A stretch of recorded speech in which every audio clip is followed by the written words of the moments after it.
Bismillahirrahmanirrahim. Assalamualaikum warahmatullahi wabarakatuh. Alhamdulillahi wa kafa allati hasanatuhu la tuhsa wa ala alihi wa ashabihi ahli sidki wat tuqa. Asyhadu an la ilaha illallah wa asyhadu anna sayyidana Muhammadan abduhu wa rasuluh. Ayyuhal hadirun al hadirat Masjid Jami Al-Ajhar Cempaka Putih, usikum wa iyaya bitaqwallah wa ta'atihi la'allakum tuflihun. Amma ba'd. Pemirsa TV One dimanapun berada yang berbahagia, para jemaah yang hadir di Masjid Al-Ajhar Cempaka Putih yang kami hormati. Manusia, dia tidak lepas dalam lingkup waktu. Kita terkurung dalam lingkup waktu yang dalam keadaan 3 dimensi. Masa lalu, masa sekarang, dan masa yang akan datang. Masa lalu harus kita jadikan ibroh pelajaran. Masa sekarang harus kita jadikan jadi kenyataan.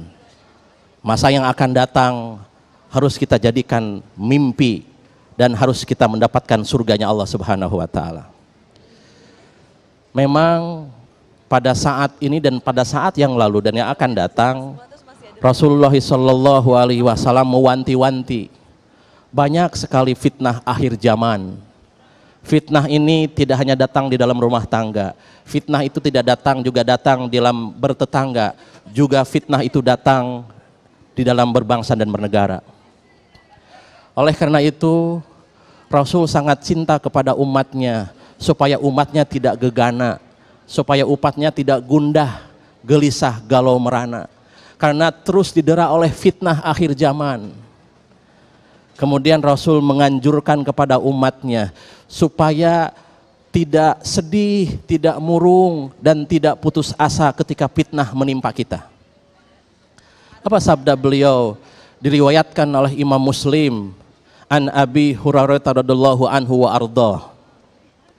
Ida tasahhada ahadukum falyasta'id billah minal arba. Ketika seorang umatku, orang mukmin dan muslim bertahiyat, bertasyahud akhir, hendaknya dia minta perlindungan dari 4 hal. Yaqul Rasulullah SAW, Allahumma inni a'udzubika min adzabi jahannam. 1. Yang kedua, wa min adzabil qabr. Yang ketiga, wa min fitnatil mahyaya wal mamat, wa min syarri fitnatil masihid dajjal.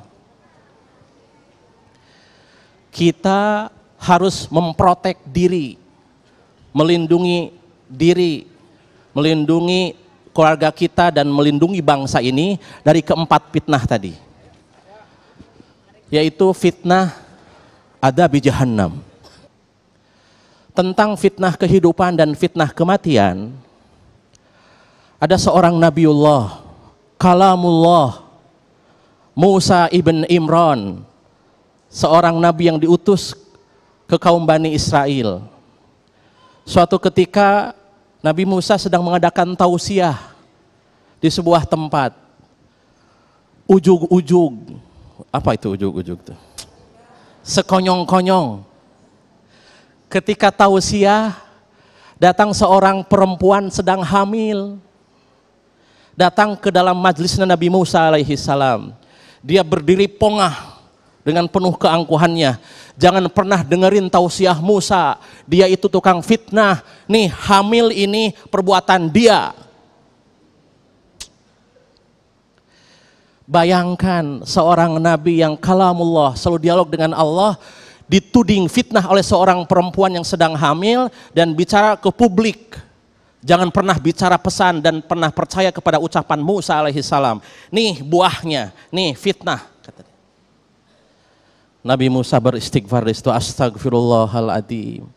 Bayangkan fenomena ini sering terjadi di Indonesia.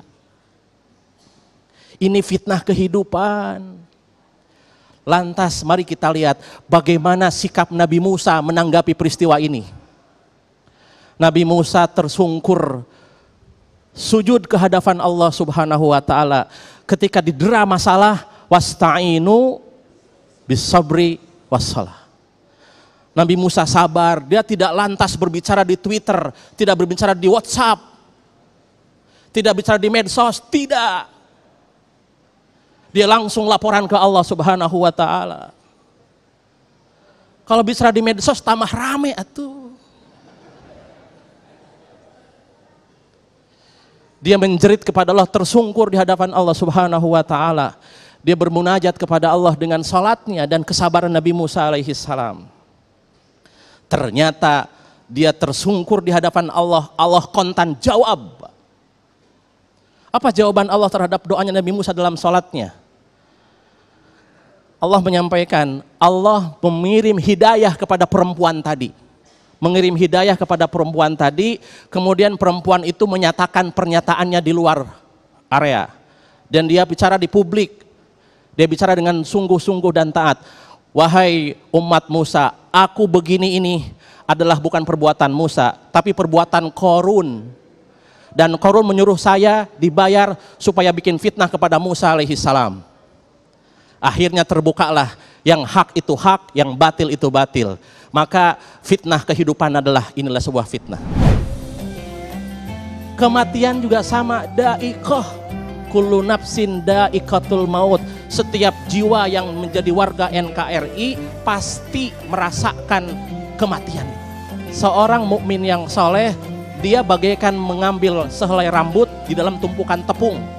Lembut sekali. Itu adalah da'iqah, kematiannya orang yang soleh. Tetapi dha'iqatul mautnya orang-orang yang tidak soleh atau orang-orang kafir itu seperti baju sutra yang lembut, terkait kena duri, kemudian ditarik secara paksa. Itulah dha'iqahnya kematian orang kafir. Sakit.